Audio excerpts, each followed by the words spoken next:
I don't think we have a shred of free will. Despite, 95% of philosophers, and I think probably the majority of neuroscientists, saying that we have free will in at least some circumstances, I don't think there's any at all. And the reason for this is you do something, you behave, you make a choice, whatever. And to understand why you did that, where did that intention come from?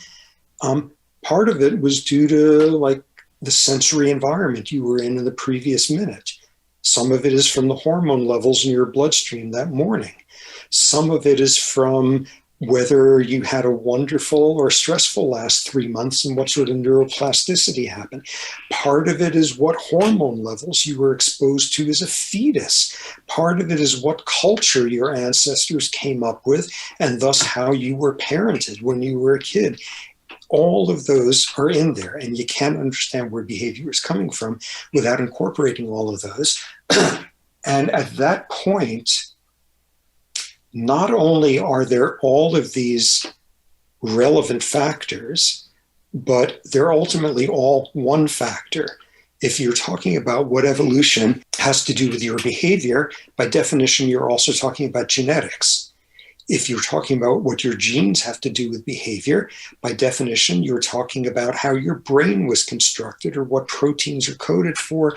If you're talking about your mood disorder now, you're talking about the sense of efficacy you were getting as a 5-year-old. They're all intertwined. And when you look at all those influences, basically, the challenge is, show me a neuron that just caused that behavior, or show me a network of neurons that just caused that behavior, and show me that nothing about what they just did was influenced by anything from the sensory environment 1 second ago to the evolution of your species.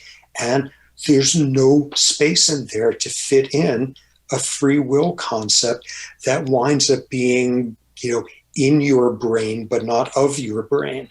There's simply no wiggle room for it there.